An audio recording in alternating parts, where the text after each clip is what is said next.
Muy bien. En primer lugar, lo que quiero es definir un poco los términos generales de la ponencia, porque, bueno, pues hablar de espiritualidad en relación al arte moderno y contemporáneo, pues puede tener su aquel, ¿no? Sus dudas, incluso su sorpresa. Para empezar, he de decir que el enfoque que voy a plantear, dado que soy un artista plástico y incluso mi carrera académica también tiene que ver, o mi enfoque académico tiene que ver con los recursos plásticos, pues va a ser desde esta perspectiva, desde la principal perspectiva que va a regir mi discurso. Es decir, a mí lo que me interesa desde el punto de vista de la plástica es conocer, saber, entender cuáles son los recursos que se usa dentro del arte para producir o generar determinadas ideas, emociones, sensaciones, sentimientos, vivencias, lo que fuere. De este modo, de lo que voy a hablar, eh, principalmente, o el objeto más singular de mi ponencia, va a ser esos recursos que yo puedo identificar en la obra de algunos autores, en este caso, en concreto, autores románticos y posrománticos y contemporáneos, como se verá al final. Por tanto, ese es el enfoque, ¿no? La primera línea de enfoque. La segunda es entender que, por supuesto, estamos hablando de una espiritualidad laica, no una espiritualidad religiosa en sentido estricto, sino, bueno, puede haber conexión, por supuesto, todo depende de cómo lo viva el ser espiritual, pero mi enfoque es laico, es decir, lo que quiero plantear son cuestiones desde una perspectiva ajena o en paralelo a la experiencia religiosa. Mucho se ha dicho de que los museos del siglo XX son las catedrales, las nuevas catedrales. Bueno, pues tal vez haya algo de eso. Y por último, la tercera línea, y más importante, es que el contexto histórico que voy a tratar. Y que entiendo que en algunos puntos pues, no es habitual. Generalmente cuando hablamos de romanticismos nos centramos demasiado en el ámbito alemán, que por supuesto es fundamental y de eso vamos a hablar también. Pero yo entiendo a este respecto en concreto y a otros más también, que hay un antecedente muy importante que es el ámbito británico. Y como se verá, pues hay conexiones evidentes, importantes, históricas, que están registradas y datadas y que son muy conocidas. Y de eso también hablaremos. Bien, vamos a ver. En el contexto británico hay un sustrato que se da en el siglo XVIII. Por supuesto, el romanticismo, los antecedentes del romanticismo tienen que estar ubicados a finales del XVIII, pero en los antecedentes estos que quiero tocar, pues en el ámbito británico, el hecho clave es el nuevo sustrato o el nuevo elemento epistemológico, el nuevo enfoque epistemológico que se introduce en el pensamiento inglés a través, sobre todo, del empirismo, del empirismo de John Locke y de David Hume. Es decir, ¿qué implica el empirismo? Pues una defensa del conocimiento y a través de la experiencia sensorial frente a otras consideraciones anteriores en las cuales bueno, pues el conocimiento estaba vinculado a aspectos doctrinarios o a un innatismo del individuo. Y aquí lo que se defiende sobre todo es la importancia de la experiencia empírica del individuo. Es decir, el sujeto de conocimiento en su definición cambia de manera ostensible y aparece una nueva teoría del conocimiento que es de la que vivimos hoy en día, es decir, es la que seguimos manteniendo. En el siglo XVIII también, y relacionado con esto, sobre todo en relación al tema que nos ocupa aquí, aparecerá la estética como una parte de la filosofía, sobre todo con la definición que hace Alexander van Garten a mediados justo del siglo, y de otras cuestiones importantes para el enfoque de lo que voy a hablar, como es el nacimiento también de la psicología experimental, con autores que ya, como Christian Wolff, por ejemplo, que desarrolla lo que él llama psicología empírica hacia los años 30 del siglo XVIII.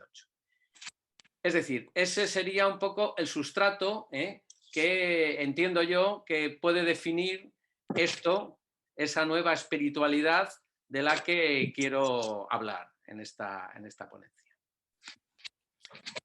Bien, y no es otra que la introducción de nuevos elementos dentro de lo que es la experiencia estética, es decir, de lo que es la fenomenología del arte. Eso lo encontramos con especial significación y de manera casi inaudita en el ámbito británico, con algunos autores muy tempranos, a principios del 18, como es el significativo caso de Joseph Addison, que es poeta, escritor, también político, y otros pensadores como Shaftesbury, que reconocen, identifican un nuevo aspecto negativo como fuente de fruición, es decir, como fuente de deleite, entre comillas, estético, ¿no? En la célebre revista The Spectator, dirigida por el propio Addison, no sé si es el primero o el segundo de sus números, en concreto, el que tenemos ahí es de 1711 y yo creo que Addison lo formula sus famosos Pleasures of the Imagination, ¿no? Los placeres de la imaginación, donde establece la existencia de un placer negativo, pleasant kind of horror, es decir, un horror, una placentera clase de horror, como un elemento experiencial muy subjetivo de que las artes, el conjunto de las artes, no solo la poesía, que es el ámbito que él trabaja, sino también las artes visuales, pues deben tener en consideración.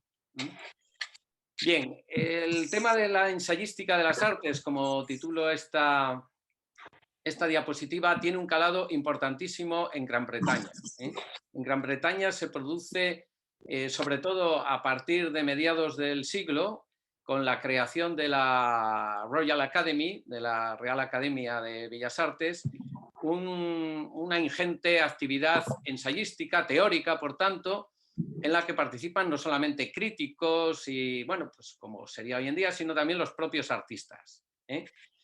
Esto tiene que ver con una generalizada eclosión bibliófila de actividad editorial a consecuencia, pues, del propio desarrollo industrial, del propio desarrollo de la enseñanza y de la ampliación de las clases lectoras, principalmente las mujeres, que fomentan todo ello, aglutina un fenómeno social que fomenta el desarrollo mayor de la edición y de, bueno, pues la edición de todo tipo de soportes, no solamente de libros, sino también de revistas.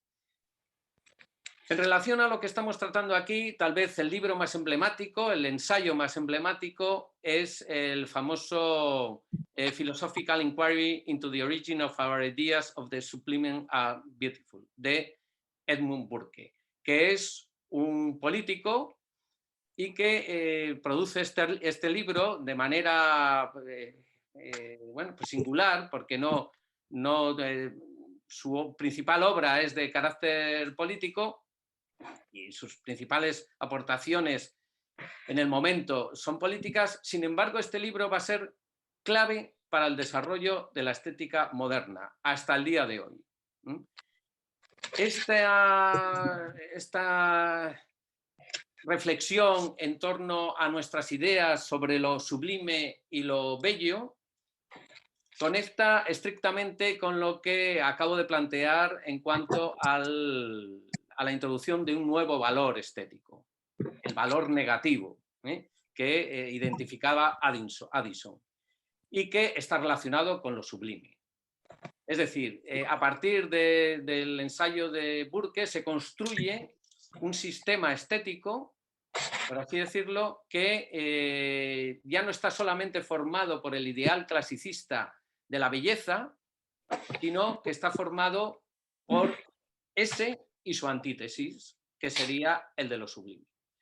El concepto de sublime es un concepto complejo en su desarrollo, porque la primera vez que aparece es en el siglo I antes de Cristo, en un escrito, bueno, que todavía no se sabe si exactamente está atribuido a Longino, y es un escrito de retórica, y el concepto de lo sublime se refiere a un estilo elevado y noble dentro del arte de la retórica, pero en el cual ya se traducen algunos elementos de negatividad en cuanto a ese uso retórico necesario para convencer en los argumentos o en los argumentos de defensa de alguna tesis o lo que fuere. Esta introducción de lo sublime, esta reintroducción, porque no se registran mayores apariciones del concepto desde la época de Longino hasta finales del siglo XVII en un autor francés que es Nicolas Boileau, que va a tener, y que está a finales del XVII y que va a tener su influencia sobre autores ingleses, británicos, como el propio Addison o Shakespeare, que antes también he citado. Y son estos los que van a empezar a empujar este concepto a través de esa definición de los estados de negatividad emocional, miedo, oscuridad irracional, etc.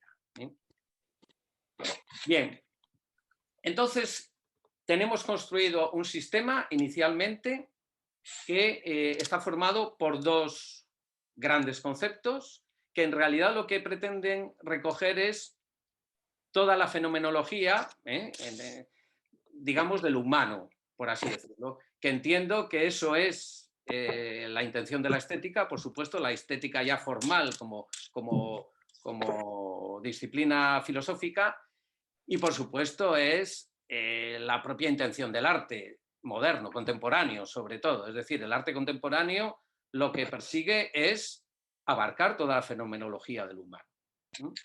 Es decir, no solamente es necesario lo bello, lo positivo, sino que también hay que atender a todo aquel aspecto, dimensión oscura y no tangible, etcétera, etcétera, con otras características que en esta diapositiva se detalla someramente. Estos atributos y características que he detallado aquí están extraídas de distintos textos de autores británicos de la época y también alemanes. Es decir, lo bello produce placer, mientras que lo sublime displacer. Lo bello se basa en la imitación o incluso en la superación de la naturaleza. Lo sublime va más por el ámbito de la imaginación. Lo bello es limitado porque es formal, armonioso, tiene que tener un contenido. Lo sublime supera todo aquello, puede ser infinito, de hecho tiende a lo infinito. Lo bello está centrado en la imitación sublimada o elevada de la naturaleza, de lo bello en la naturaleza. Lo sublime es interno, lo bello es objetivo, lo sublime tiende a la subjetividad. Aquí está el aspecto de esa psicología de la que hablábamos antes y de otras cuestiones que hablaremos después. Lo bello es estable, tiende a fijar un modelo, un ideal. Lo sublime es dinámico, convulso. Lo bello es cultivado, lo sublime es salvaje. Lo bello es razón y lo sublime es pasión. En fin, lo bello es clásico y lo sublime es anticlásico. Y ahí entra el romanticismo, por supuesto, que es lo que es, en buena medida o en algunas de sus parámetros o medidas. Bien, La obra de Edmund Burke tuvo una especial influencia en autores trascendentales para el desarrollo de la estética contemporánea, como fueron los alemanes Immanuel Kant y Schopenhauer, ¿eh?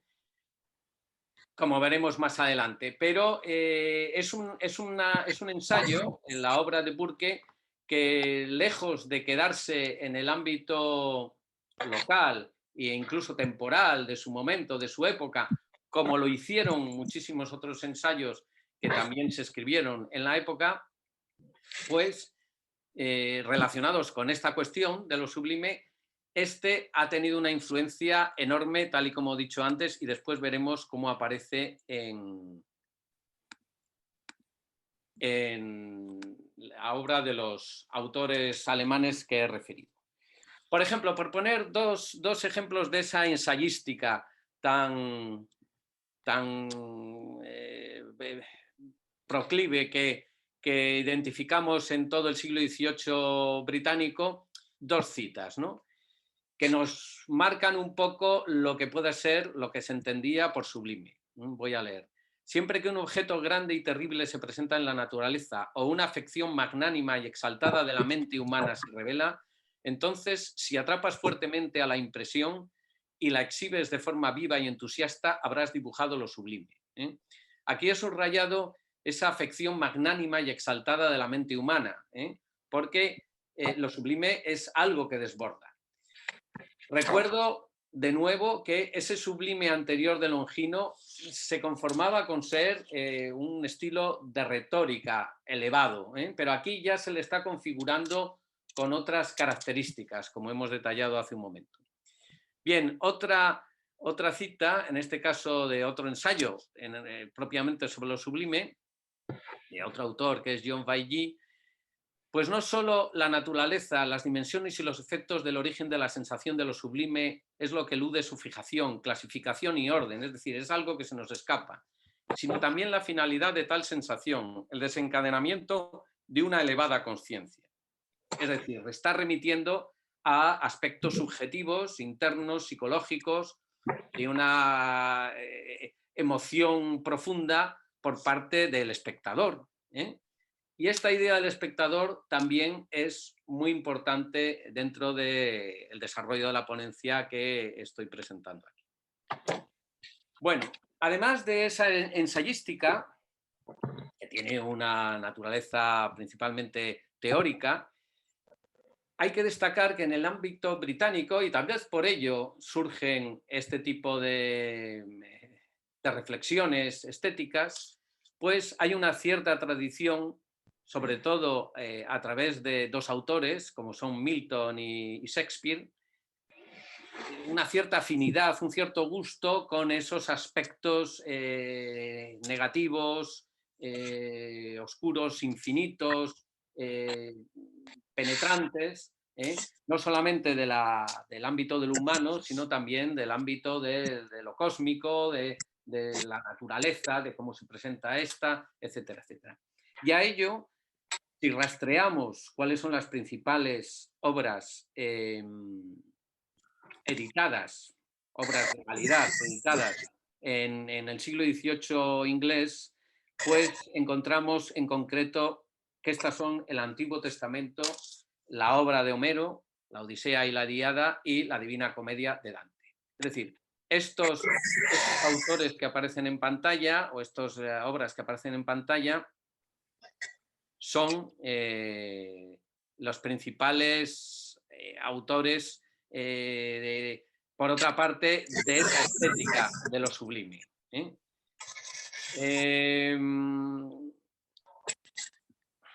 Bien, me estoy refiriendo sobre todo, cuando me refiero a libros de calidad, me estoy refiriendo a libros ilustrados, es decir, libros en los cuales hay una apuesta importante por construir una experiencia estética que está fundamentada tanto en lo escrito, en la palabra, como en lo visual. Eso es lo que ofrecen los libros ilustrados. Es decir, una unión de dos géneros o de dos ámbitos de expresión para crear una nueva, pues, una nueva experiencia estética. Yo por lo menos lo entiendo así y creo que debe de ser entendido así. Yo lo entiendo así porque lo disfruto así. Los principales autores en ese ámbito británico son estos cuatro. Y sobre todo en la segunda mitad, bueno, incluso en el último tercio del siglo XVIII y principios del siglo XIX, que es el momento en el cual se hacen las mejores ediciones impresas y ¿por qué traigo a cuenta este tipo de libros? Porque tanto los libros de teoría que he citado antes, la ensayística, como estos libros de corte literario y artístico, visual, tienen una propiedad, es decir, todo libro tiene una propiedad que no tienen las obras pictóricas, que es su difusión, la posibilidad de su difusión. Y este es un elemento fundamental. También será un elemento importante en mi discurso. ¿Por qué? Pues porque esa difusión se produce no solamente en el ámbito británico, sino que traslada fronteras. Es decir, eso traspasa fronteras, perdón. Eso es lo que permite que la obra de Edmund Burke sea conocida por Immanuel Kant muy pocos años o muy poco tiempo después de sus primeras ediciones. Y Kant se vea muy influido por él. Lo mismo ocurre con estos libros ilustrados que difunden una estética. Difunden unos más y otros menos. Ahora lo hablaremos con un poco de detalle, tampoco sin detenernos demasiado. Henry Fuseli es un artista singular en todo esto que estamos considerando, porque es un artista puente. Henry Fuseli en realidad se llamaba Heinrich Fuseli, es decir, su procedencia era alemana y en Alemania participó dentro de la creación del movimiento Sturm und Drang junto con Hamann y Herder. Sturm und Drang quiere decir tormenta e ímpetu y es uno de los movimientos iniciales del romanticismo alemán. Bueno, pues Henry Fuseli se traslada, se cambia el nombre, por eso le estoy llamando de esa manera y no Fuseli, se traslada a Gran Bretaña y allí va a ser un autor que va a tener mucha influencia. Va a tener influencia a través de la academia, a la cual pasará a pertenecer, y va a tener influencia en dos de los autores más importantes que venían recogidos en la anterior diapositiva, como son John Flaxman y William Blake. Bien, aunque Fuseli ilustra en sus libros obras de Shakespeare, sobre todo de Shakespeare, pero también de Milton, es especialmente conocido por esta imagen que he puesto aquí en representación de su obra, que tal vez sea su imagen más emblemática, más conocida, que se llama La pesadilla, The Nightmare. Es una imagen que recoge precisamente esa unión de los dos ámbitos, dos nuevos ámbitos de fruición estética, que son los de lo bello y los de lo sublime, recogidos en una misma imagen, con esa especie de súcubo que hay encima de la bella mujer adormecida o dormida. Bueno, curiosamente, esta imagen, esta estampa, tuvo una gran difusión. Pertenece a la edición de 1783, pero hubo muchísimas y hubo varias versiones además, porque tuvo una gran repercusión en Europa. Bien, Fuseli tenía conexiones europeas y eso posiblemente facilitó. Y mucho tiempo después aparecerá en el despacho, junto al diván, donde trataba a sus pacientes del doctor Sigmund Freud, que veía en esta imagen también buena parte de pues ese mundo oculto, inconsciente, terrible en muchos casos, amedrentador, que convive en nuestra cognición, ¿no? en nuestra mente. John Flaxman es otro autor que no se puede dejar de citar nunca si se habla de ilustración del libro y del concepto de lo sublime en la Inglaterra del siglo XVIII, porque hay que tener en cuenta que finales del siglo XVIII, principios del XIX, es un periodo histórico muy, muy interesante por el hecho de que es un periodo histórico ecléctico. Es un periodo histórico en que conviven distintos movimientos y sobre todo dos: el neoclasicismo y el romanticismo. John Flaxman es uno de los emblemas del neoclasicismo, pero esa idea del neoclasicismo y el romanticismo, por lo menos desde autores contemporáneos, como puede ser Robert Rosenblum y otros, no se considera como un esquema de opuestos, ¿no? Sino como una serie de movimientos que compartían buena parte de sus intereses estéticos, aunque lo expresaban de distinta manera.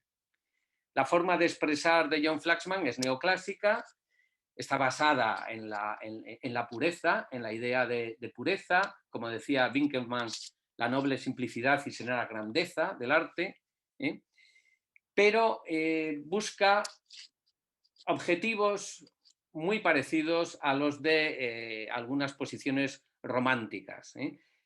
Es un tipo de expresión que, como he dicho antes, bueno, pues va a utilizar otros valores. Son otros valores plásticos, como es la pureza del blanco, la línea pura y medida, la anatomía armoniosa, pero salida de escala.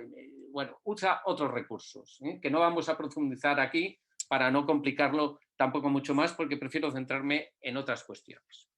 Pero hay que ponerlo. Y hay que ponerlo, entre otras cuestiones, porque la obra de Flaxman, que sobre todo ilustra a Homero y a Dante, es así que va a tener una difusión tremenda a lo largo y ancho de Europa. Incluso en España, yo creo que son en los años 40 del siglo XIX, aparecen ediciones, reediciones, de sus grabados ilustrando las obras de Homero y de Dante también. Bueno, otro autor que por supuesto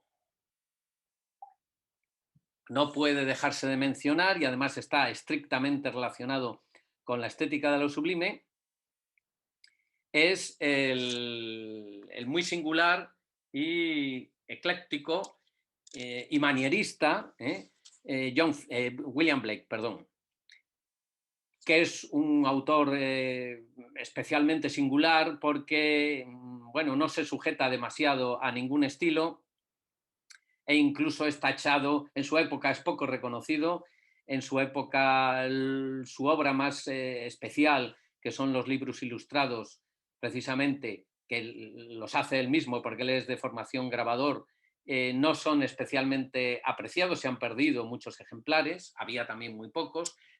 Este no es un autor que va a tener una difusión a lo largo y ancho del ámbito europeo, sino todo lo contrario, pero es un autor que se ha recuperado a posteriori y cuya intensidad es innegable.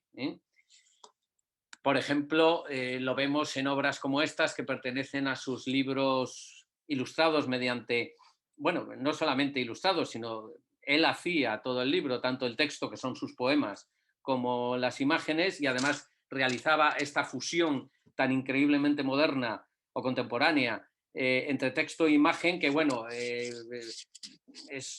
tiene reminiscencias también incluso medievales, en su planteamiento plástico, atmosférico, y bueno, quiero poner aquí un ejemplo de ello para que se aprecie, ¿no? Sin embargo, el autor más interesante a los efectos que quiero tratar es el posterior de los cuatro que hemos visto, el último, John Martin. Los tres anteriores, además, hay que fijarse que cada uno tiene su estilo. Hay uno protorromántico o prerromántico, como es Fuseli, en el contexto de cómo derivaría después el romanticismo, hay otro neoclásico, como es Flaxman, y hay un tercero ecléctico o manierista, como es Blake, y los tres son coetáneos, se conocen de hecho personalmente, uno si lee sus biografías o la biografía por lo menos de Blake, se ve claramente que tienen contacto entre sí. Digo que ellos comparten algo muy en común, que es aún el uso de la figura humana como principal elemento de representación del drama, ¿no? Del drama que se ilustra. Todos son dramas, es decir, la Divina Comedia tienen un aspecto dramático, ¿no? Sin embargo, con John Martin vamos a encontrar otra solución.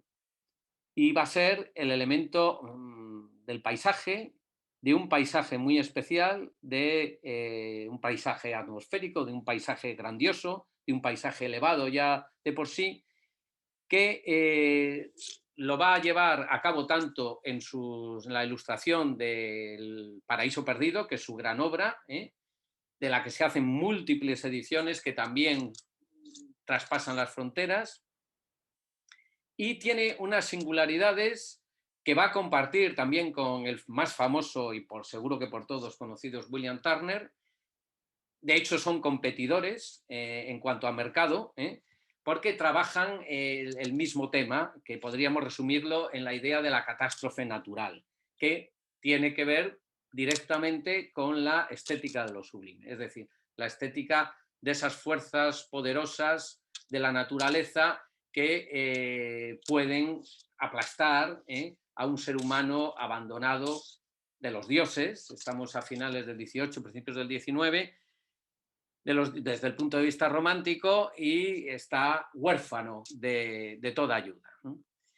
En términos plásticos, John Martin es especialmente interesante porque nos habla del espectador contemporáneo, es decir, de nosotros, ¿eh? Nos habla ya a través, sobre todo, de su influencia en el cine.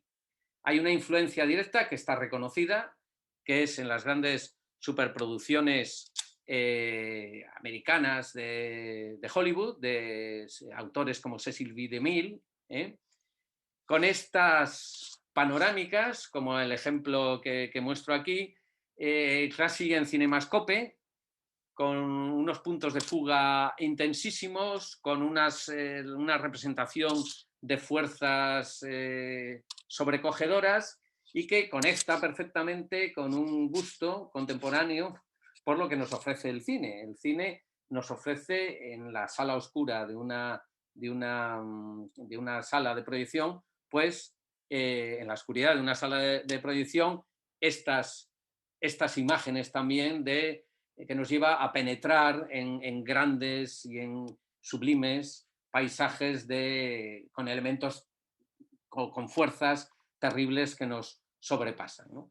Aquí hay algunos recursos que se siguen utilizando constantemente, como son los leves contrapicados y los leves picados en los cuales se sitúa al espectador, ¿eh? Eso es un recurso plástico, eso es un recurso plástico y cinematográfico, bueno, pues de lo cual el cine ha aprendido en imágenes como estas.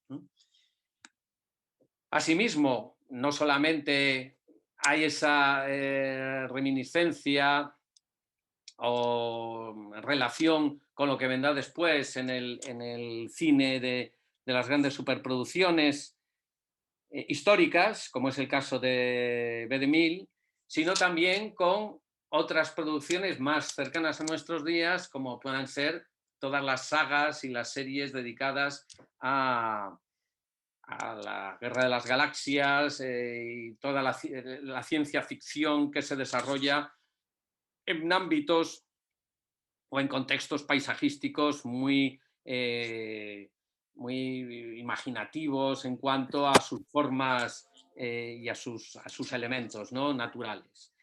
Este es uno de mis imágenes favoritas, es una ilustración. Es una ilustración.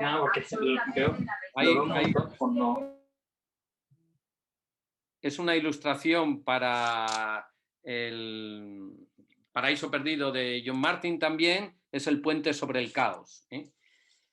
Bien, en estas dos imágenes que hemos visto, bueno, tres, había otra anterior, de John Martin, hay otra singularidad que le distancia con respecto a los tres autores anteriores, y es el cambio de escala de la figura humana. Es decir, en Fuseli, en Flaxman, en Blake, la figura humana es el elemento principal de la representación que ocupa prácticamente toda la imagen. Con mayor o menor dinamismo, con mayor o menor gestualidad, es el protagonista del drama. Sin embargo, aquí no. Tanto en Martin como en Turner, pues el protagonismo lo tiene el espacio y los elementos naturales, porque son dos autores de la catástrofe. Y el vórtice, el dinamismo, esa fuerza que en términos de pintura, bueno, pues es una pintura arrastrada que crea una serie de manchas que se arrastran, que se funden unas con otras, que es luz y color, en definitiva, como esta obra de William Turner, que se titula Tormenta de nieve. Es muy significativa y se puede poner ese vórtice que está aglutinando toda la energía que hay ahí desplegada en la representación, tiene mucho que ver con lo que acabábamos de observar en la obra de Martin. Son dos autores que ya despegan esa idea de lo sublime, del protagonismo del cuerpo humano, que tiene el cuerpo humano, así visto, está estrechamente vinculado aún con el concepto de belleza, y el protagonismo lo llevan al paisaje, a un paisaje de fuerza, de energía, de catástrofe, de dinamismo, que es un elemento abstracto. Aquí el protagonista es esa fuerza, es esa experiencia que transmite al espectador y que tiene ese carácter tan indefinido como tan inconmensurable e infinito, del que hablábamos antes cuando veíamos las distintas diferencias entre los dos conceptos. Bueno, eso en cuanto a un concepto de la catástrofe natural, que todos conocemos también por las noticias cuando ocurren, y que también supieron empezar a representar. Quiero decir que en los noticieros y en la demanda que tiene el ser contemporáneo, el hombre contemporáneo, respecto de lo que le asombra, aún pervive esta cuestión, este sublime relacionado con la catástrofe natural. Hay otro concepto de lo sublime que está relacionado, por supuesto, con otros tipos de catástrofes o de horrores, como lo queramos llamar, que podría ser uno de los más significativos, el temporal, el paso del tiempo, que es lo que ejecuta el paso del tiempo en el ser humano. Y el gran símbolo del paso del tiempo en relación a las construcciones, a los hechos y a los artificios del ser humano es la ruina. Si hablamos de ruina, de ese elemento iconográfico, tenemos que remitirnos inmediatamente al gran visionario de la ruina, que fue Giambattista Piranesi, el arquitecto y grabador italiano, que hizo de las ruinas de la Roma antigua, de la Roma clásica, un elemento plástico, un elemento fundamental para entender todo lo que vendrá después, también hasta nuestros días, por supuesto, en relación al paisaje, es decir, el paisaje con ruina. Piranesi es importantísimo por el mismo tema que vengo planteando en relación a la difusión de las imágenes. Todas las series de Piranesi tuvieron una enorme difusión en su época, por toda Europa. Y hasta tal punto que lo que era un elemento de la formación del artista casi preceptivo, que era el gran viaje, el gran tour, que se hacía, por lo menos desde Gran Bretaña, Francia, Alemania, se hacía preceptivamente a Italia a conocer la obra de los clásicos. Pero muchos artistas ya iban en su viaje, en su gran tour, con la retina educada en esta estética de la ruina que había sido difundida, bueno, pues por los editores de Piranesi por toda Europa. Es decir, Piranesi construyó toda una categoría casi estética o plástica o artística, un motivo iconográfico, nos podemos parar al nivel que queramos, relacionado con el aprecio y valoración de la ruina.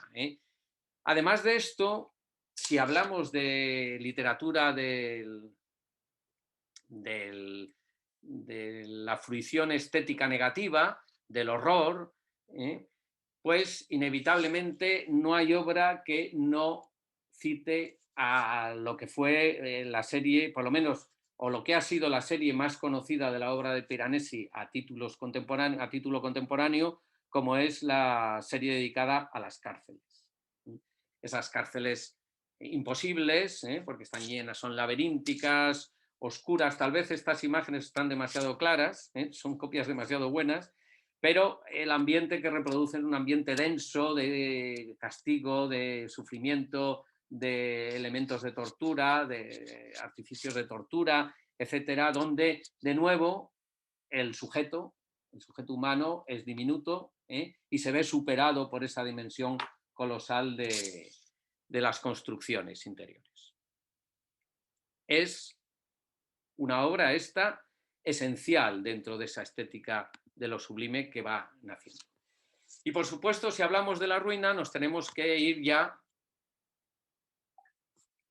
por fin a Alemania, al contexto alemán, porque la ruina es un motivo esencial del romanticismo alemán de principios del siglo XIX. La ruina gótica, o sea, aquí cada uno identifica su ruina. La ruina gótica, desnuda, expresionista, trágica, como esta obra de Friedrich, que convirtió la ruina en uno de sus motivos iconográficos más importantes. Otro autor que fue alumno de Friedrich o seguidor de Friedrich fue Carl Gustav Carus. Y bueno, aquí tenemos otro ejemplo de esa ruina. Quiero que se queden con esa mezcla de duro invierno, de ruina, desnuda. Desde luego no es la ruina pompeyana casi de Piranesi, sino que es una ruina de monasterio pobre, perdido en la estepa invernal con unas ramas también desnudas, raídas a su alrededor. También la obra anterior de Friedrich. Bien, es decir, el espectador de la época se enfrenta a este tipo de obras que se han desnudado aparentemente de la presencia humana, o la presencia humana queda recogida en unos personajes muy secundarios, pero va a recuperarse también gracias a la obra como veremos ahora a continuación, del propio Friedrich. En el contexto alemán, como ya he dicho antes, hay que destacar la enorme influencia de la obra de Edmund Burke, que es una obra singular, y también de la literatura anglosajona que antes hemos destacado, es decir, de Milton, de las readaptaciones o la recuperación de Dante y Shakespeare también. Porque esa influencia la vemos reflejada en los propios escritos de Kant y de autores posteriores como Schopenhauer. Es decir, se recoge en sus propias palabras. Vamos a leer dos citas. La primera corresponde a una primera obra en la que Kant se ve directamente afectado por el trabajo de Burke, que se titula Observaciones acerca del sentimiento de lo bello y de lo sublime, que es una obrita, es una obrita, pero que desarrolla, empieza a desarrollar, no con la profundidad que va a aparecer después, pero se hace eco perfectamente de todas las cuestiones que trabaja Burke, que no son pocas, son muchas, aquí no estoy tratando nada, pero que Kant las desarrolla aún más. Pero curiosamente sus citas son muy descriptivas y nos remiten perfectamente a lo que va a venir después reflejado o ya podía estar reflejado en algunas obras pintadas, en algunas pinturas. La vista de una montaña cuyas cimas nevadas se yerguen por encima de las nubes, la descripción de una tormenta enfurecida o la descripción del imperio infernal que hace Milton, las altas encinas y la sombra solitaria en el bosque sagrado. Parte de eso ya lo acabamos de estar viendo. Es decir, son imágenes visuales que el propio Kant hace suyas. Más adelante, en la crítica del juicio, por supuesto, la gran obra relacionada con el pensamiento estético del alemán, hace otras consideraciones, lo desarrolla muchísimo más, introduce distintos tipos de sublime, el sublime material, el sublime dinámico, y los desarrolla, ¿no?, en profundidad. Pero bueno, al nivel que nos estamos moviendo, vamos a citar. Pero justamente porque en nuestra imaginación hay una tendencia a progresar en lo infinito y en nuestra razón una pretensión de totalidad absoluta, como idea real. Por eso, esa misma inadecuación de nuestra facultad de apreciar las magnitudes de las cosas en el mundo sensible es, para esa idea, el despertar del sentimiento de una facultad suprasensible en nosotros. El concepto está claro, es una identificación subjetiva, subjetivista de una idea inabarcable y por tanto insatisfecha, que va a desarrollar muchísimo más.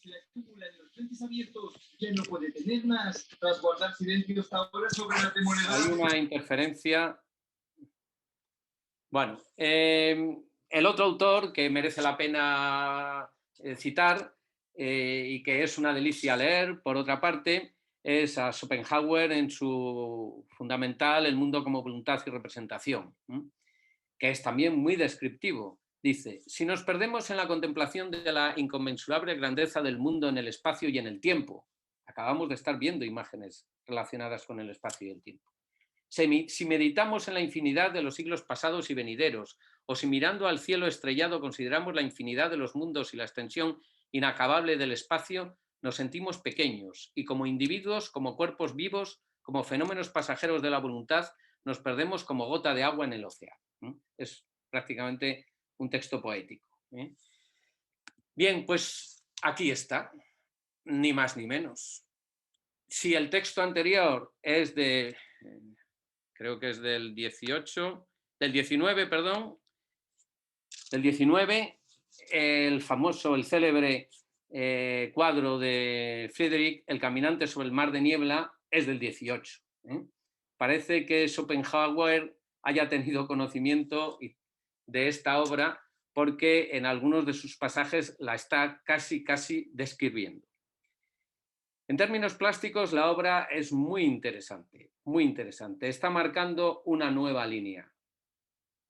Y esa nueva línea es la posición del espectador. ¿Quién es el espectador? ¿Y qué hace ese individuo, ese nuevo personaje que ya no nos mira de cara, que nos da la espalda? ¿Qué papel cumple? Ese personaje cumple el papel de mediador. Lo que está ahí es para que el espectador del cuadro, el espectador de la obra, que está en un plano ensombrecido, se identifique con él y sea a su vez el contemplador también. Toda la obra de Friedrich está aludiendo a la contemplación y a la contemplación de estos paisajes de carácter sublime, infinito, inabarcable o etéreo, es decir, de esas características que veíamos antes.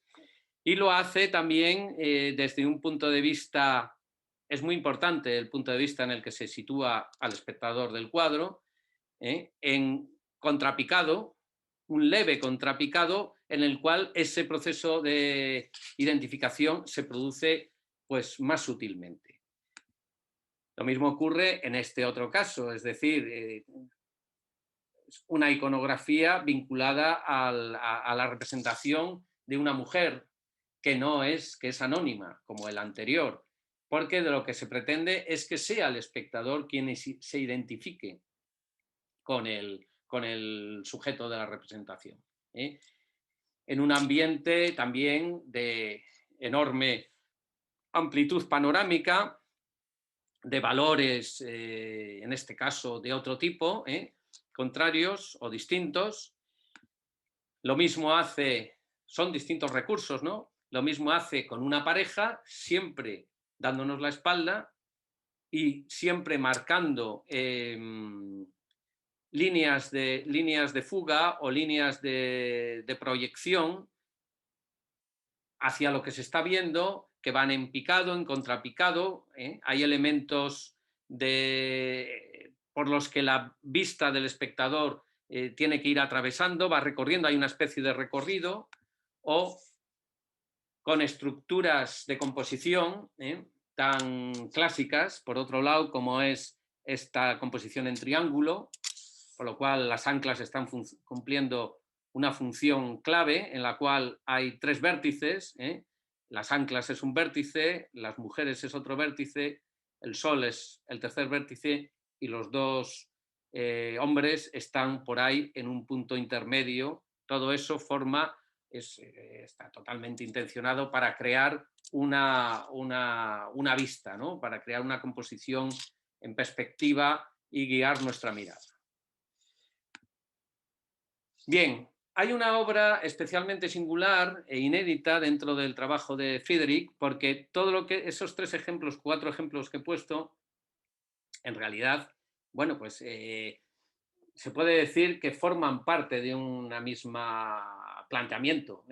Es la representación de la contemplación de la naturaleza en sus estados más puros.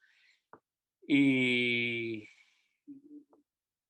este otro, el monje frente a la orilla del mar, se aparta, es anterior a toda esa retórica que utiliza Friedrich y por la que es tan conocida, pero aún es más conocido por esta obra singular, curiosamente, que no desarrolla prácticamente ninguna de las cuestiones que acabo de señalar, sino que se mueve en un plano muy abstracto.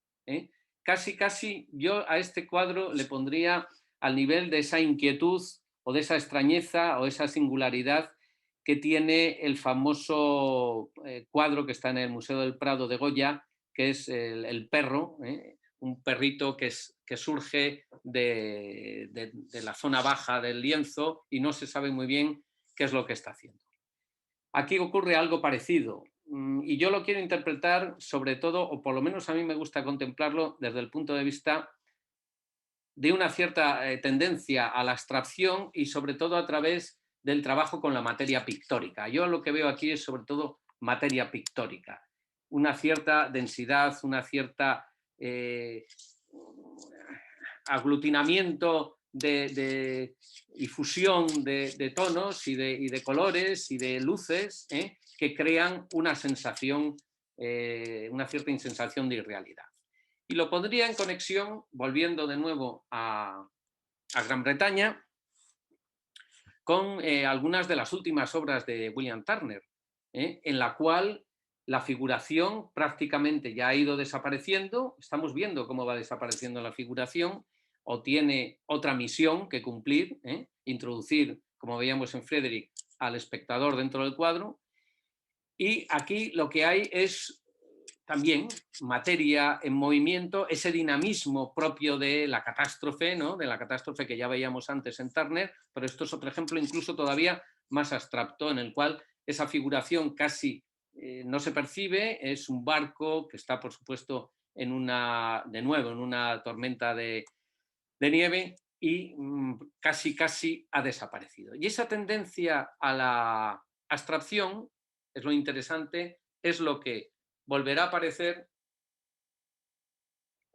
a finales del siglo XIX, según la célebre tesis de Robert Rosenblum, que en su obra, en su libro, que les aconsejo que consulten, La pintura moderna y la tradición del romanticismo nórdico, de Friedrich Rothko, establece precisamente entre la obra de Friedrich y el trabajo de los expresionistas abstractos de los años 70, 60, 70, 50, 60, 70, americanos principalmente.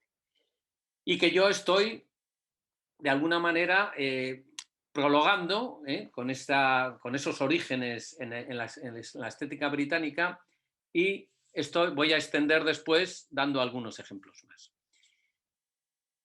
Evidentemente, esos vórtices que veíamos en Turner o en John Martin están aquí, esa naturaleza expresándose de una manera intensa, no solamente por el cielo, la noche estrellada, sino también por la viveza que cobran incluso los árboles, los elementos vegetales e incluso también las construcciones humanas, ¿no?